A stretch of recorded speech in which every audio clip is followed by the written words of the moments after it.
avec la SNCM. Cet été, partez en Corse en famille. Et si vous réservez vos billets avant le 31 mars, c'est gratuit pour les enfants. Conditions et réservations sur www.sncm.fr.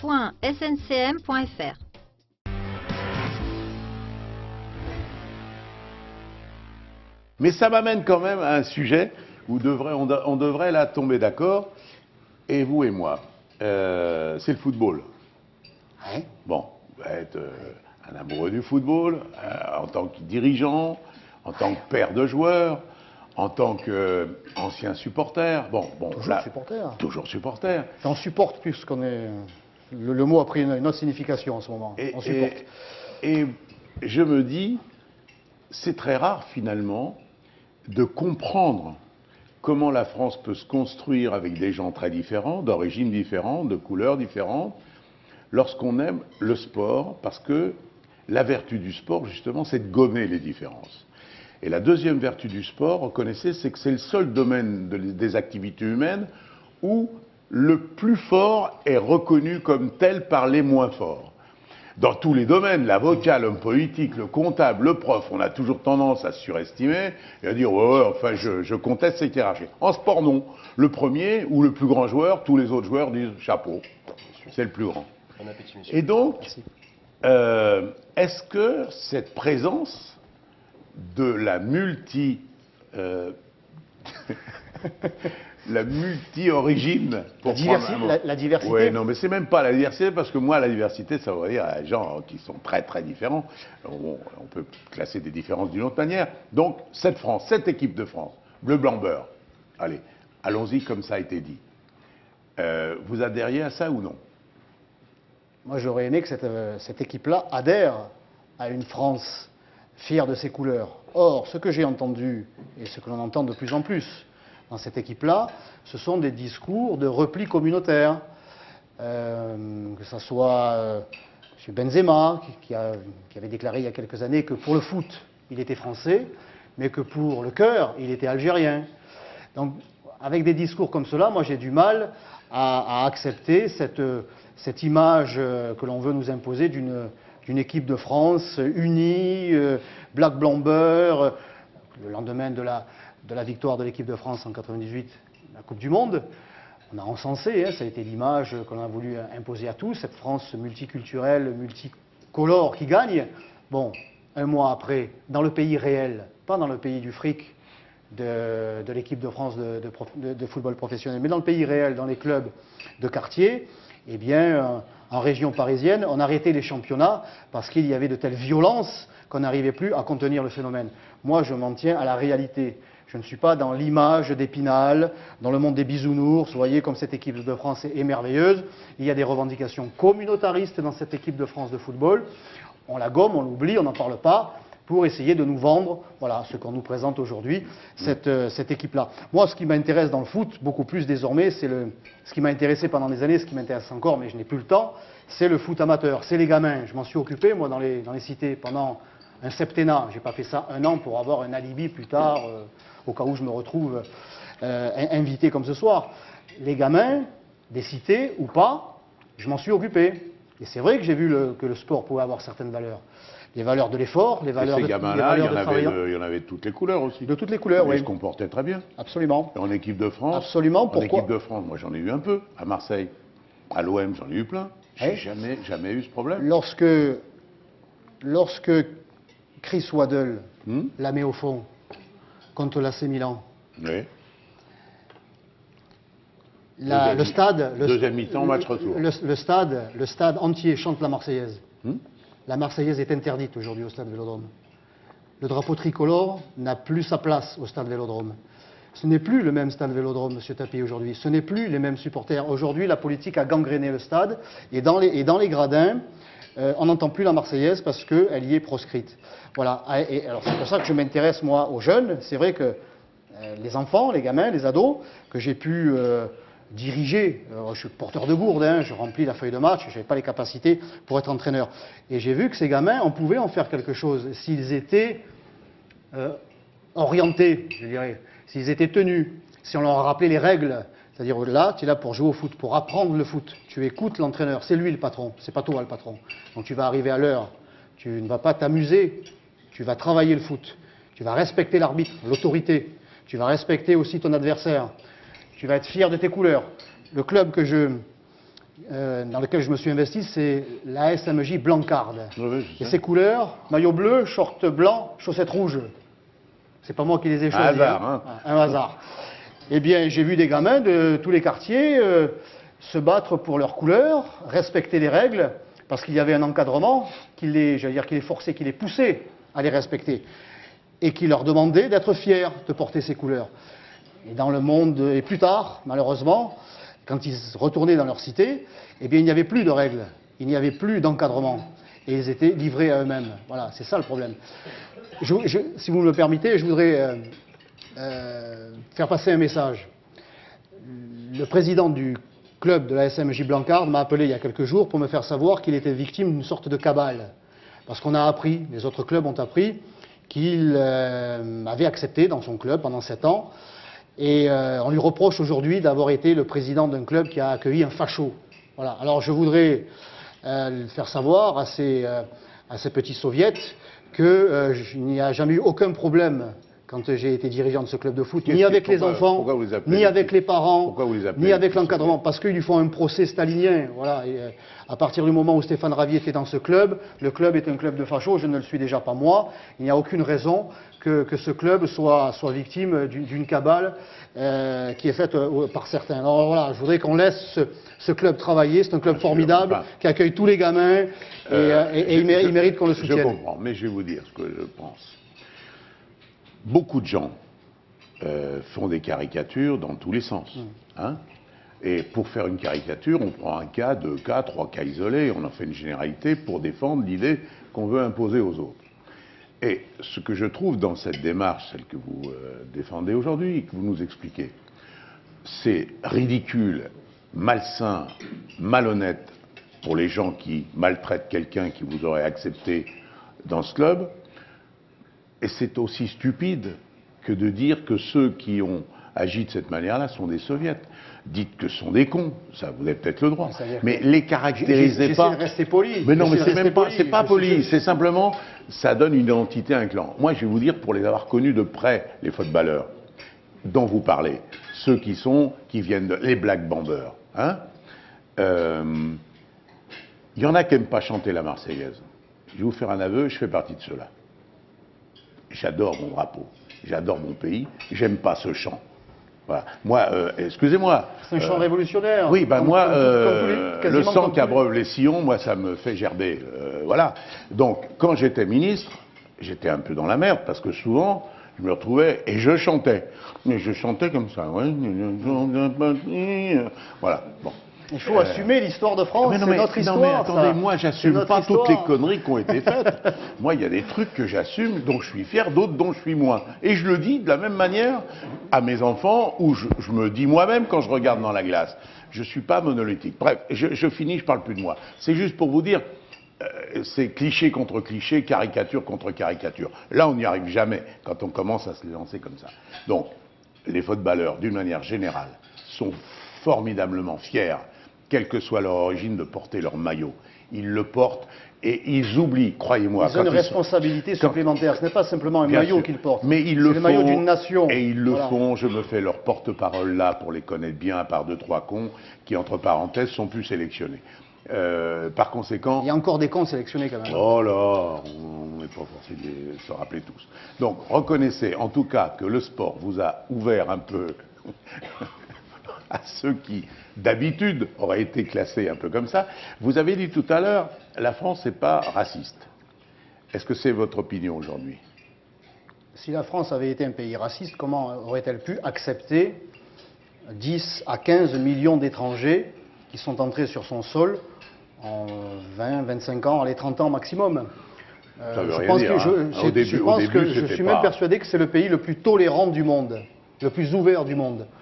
Le plus généreux du monde. C'est pour ça d'ailleurs qu'on y vient des 4 coins de la planète. Mais non, je suis persuadé que la France n'est pas un pays raciste, absolument pas. Je suis sûr de ça aussi. Il suffit de voir dans les classements les gens les plus populaires. entre le premier, le deuxième, cinquième, sauf maintenant Goldman qui prend la place à tout le monde, mais ça a été Noah pendant très longtemps, ça a été Zidane, etc. Donc je suis certain de ça. Je voudrais vous faire connaître ce que ceux qui vous aiment bien disent de vous et ceux qui vous aiment moins bien disent de vous. D'accord. Alors, il y a des gens qui m'aiment bien, c'est déjà ça. J'ai été imprudent parce que pour faire parler quelqu'un qui vous aime bien, j'ai appelé votre frère. Donc lui, je pense qu'il en a dit trop. Voilà, sûrement. Il en a dit trop. Il est marseillais, il a tendance à exagérer. Ceux qui pensent du mal de vous, c'est pareil, ils en disent trop. Donc on va faire la balance. Mais il y a une chose qui m'a dit, qui m'a semblé intéressant de faire connaître aux gens. Vous avez eu un pépin grave l'année dernière. Et ça, c'est un pépin quand on est un homme et qu'on a à subir la perte de son père. Ça fait mal à tout le monde, qu'on soit Pierre, Paul, Front National, etc. Et il m'a raconté la cérémonie. Et au lieu de vivre votre chagrin dans votre coin, vous avez chanté une chanson de Lenormand où vous avez changé les paroles pour en faire la ballade des gens malheureux. Et la manière dont il me l'a raconté, ça prouve que vous avez morflé, quoi. Hein? Parlez-moi juste de ce que vous estimez être le plus important dans la vie, défendre les idées politiques, monter une famille pour que la famille soit heureuse, sacrifier tout à ses ambitions, car quand on a effectivement décidé d'être membre du Front National, c'est comme ça, on porte avec soi des conséquences très dures à vivre pour ses enfants, ses frères et sœurs, sa famille, etc. Est-ce que ça, c'est pas quelque chose qui un jour vous a donné envie de vous remettre en question ou de vous poser la question? Moi, je me suis engagé au Front National très tôt. 15-16 ans, j'adhérais aux idées, j'ai commencé à militer à 20 ans. Je n'étais pas marié, je n'avais pas d'enfants. Et ma carrière, si on peut appeler ça une carrière au Front National, s'est développée en même temps que ma famille s'est créée, je dirais. Et puis j'ai eu un fils, et puis j'ai eu une fille, et puis au fur et à mesure qu'ils ont grandi, j'ai grandi politiquement, on va dire. Les problèmes, les conséquences de mon engagement ont commencé à se faire ressentir. Alors moi, j'y suis habitué, ce qui peut, encore que... Puis c'est normal. Encore que, il y a un ou deux points qui ont été assez difficiles à avaler, mais le plus difficile, c'est lorsque ça touche ses proches, ça c'est clair. Et notamment lorsqu'il s'agit de ses enfants. Mon épouse n'est pas dans le circuit, je dirais, elle n'est pas exposée, ou pas trop. Et puis c'est une adulte, donc elle sait se défendre, elle a du caractère. Lorsque son fils de 13 ans postule pour changer de club, que à l'issue de la détection, on lui dit c'est bon, tu peux revenir, reviens la semaine prochaine, mais normalement c'est bon, il n'y a pas de problème. Puis que la semaine d'après, on lui explique que non, finalement, le club d'où il vient, c'est un club ami, on ne veut pas de problème, donc on ne le prendra pas. Et qu'on apprend que finalement, il n'a pas été pris parce qu'il a la malchance de porter le même nom que son père. Et le gamin l'apprend aussi. Et quand vous le voyez pleurer, à l'âge de 13 ans, il n'est pas assez jeune pour effacer ce moment de sa mémoire, et il n'est pas assez mûr pour encaisser. Et là, ça fait mal aux tripes. Voilà, là, ça fait mal parce que ceux qui donnaient des leçons de tolérance sont en train d'exclure un gamin, de lui faire mal à un club du 14e arrondissement qui accepte, dit-on, tous les gamins des cités, pas des cités. Il n'a pas accepté le mien. Voilà. Ça m'a fait mal. Alors ça n'a pas remis en cause mon engagement. Je dirais que ça m'a renforcé, mais ça m'a fait mal. Ça me ramène à notre question du tout début. Notre question du tout début, c'est si le Front National avait toujours été mené comme Marine Le Pen le mène, il y aurait sûrement des désaccords, il y aurait sûrement des débats, il y aurait des discussions, comme il y en a avec le Front de gauche, comme il y en a avec ceux qui ne sont pas majoritaires dans les idées principales, mais il n'y aurait pas cette victimisation qui est dû simplement au comportement de Le Pen, lui, personnellement, au-delà de ses idées. Vous ne me ferez pas tuer le père. Mais non, mais je n'ai pas envie, c'est pas mon truc. Je ne suis pas en train de vous dire ce que je pense moi. Je suis en train de vous dire que, par des outrances verbales, par des images et des clichés qui attiraient le badaud, il a créé des désordres psychologiques qui ont tout à fait martyrisé des gens qui sont aussi sincères que votre fils, des gens qui ont connu des drames dans des exportations, des drames dans des attitudes sur une partie de population, qui sentait dans les propos... Mais il n'est pas responsable de ça. Je comprends ce que vous voulez dire à travers les mots choisis que vous utilisez. Mais bien sûr, il n'est pas responsable de ça. Il est responsable d'avoir nié un certain nombre de choses qui mettaient simplement à la poubelle des souffrances et des douleurs. Il n'a jamais rien nié du tout. Si, les camps, ils ont été non. niés, bien sûr. Enfin, mais bon, écoutez... J'essaie simplement de dire, voilà, en vous faisant sentir cette douleur que vous ne pouvez pas ne pas avoir sur votre enfant, et qui est la résultante non pas d'une réflexion, d'une attitude raisonnable, c'est une connerie sans nom, qui est le fait de gens qui se croient investis du droit de faire la morale à tout le monde. Mais c'est valable dans les deux sens. Et c'est, je trouve, moi, par rapport à vos convictions, c'est apaisant de sentir qu'on peut avoir une leader politique qui ne renie pas grand-chose des valeurs que son père défendait. Elle le fait avec habileté, sans provocation, sans excès de langage. Et c'est, je trouve, une amélioration pour que, sans doute, dans 5 ans, 10 ans, votre fils et son petit-fils, s'il a les mêmes convictions de nous, ben, il pourra dire à l'école, voilà, je suis là et je pense ça et je suis inscrit comme ça. Je ne veux pas en faire tout un plat, mais vous êtes sensible, voilà, c'est ça que je voulais dire. Et donc oui, ça vaut la peine que je parle de ça. Non, mais il y en a qui ne sont pas sensibles, partout, dans tous les sens. Ils ont une conviction, c'est une conviction à la fois politique, stratégique, philosophique, et ils sont prêts à tout tuer pour ça, à abandonner tout pour ça. J'ai déjà abandonné pas mal. Il y en a qui se font exploser leur vie pour leurs convictions. C'est vous dire qu'il n'y a rien qui compte plus que leurs convictions. Dieu merci, on est dans des pays civilisés où on n'en arrive jamais là. Je vais essayer de vous dire en résumé ce que les gens qui vous veulent du mal disent. Et je me suis dit, mais putain, qui a dit ça? Ah, surprise, c'est lui qui le dit lui-même. Alors, vous avez dit, je sais que j'ai l'image d'un dur, d'un extrémiste, même parfois d'un malade mental. Je confirme. Je confirme que c'est l'image qui est donnée de moi. Mais qui donne cette image? Écoutez, on peut prendre un exemple très concret. Voilà. À partir d'une invitation à laquelle je réponds, de Thierry Ardisson, dans son émission Salut les Terriens, où l'on parle de l'insécurité à Marseille, du trafic de cannabis et de la proposition que de le légaliser.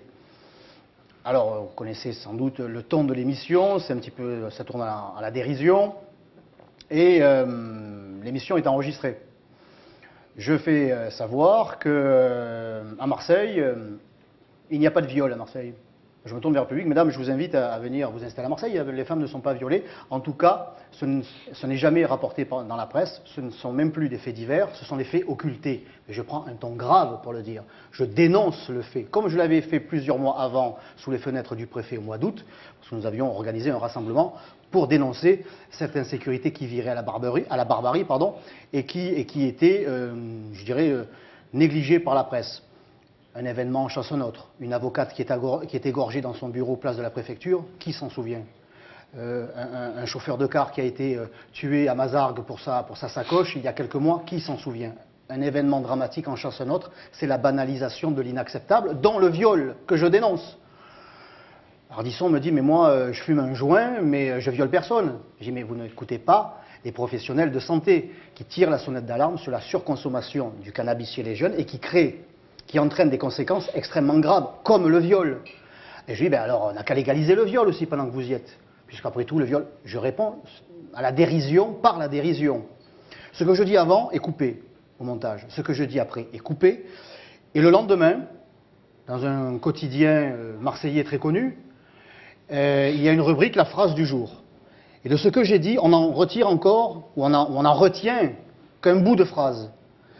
La phrase du jour, Stéphane Ravier dérape, il est pour la légalisation du viol. Voilà comment on peut donner une image de ma personne, une image détestable. Je suis un sinistre, la dernière des ordures. Et ça marche. Pendant plusieurs jours, j'ai vécu un véritable lynchage médiatique. J'ai su ce que c'était. On m'a plongé, allez, puisque je peux employer les termes qui sont les bons, on est à table, pardonnez-moi, dans un bain de merde.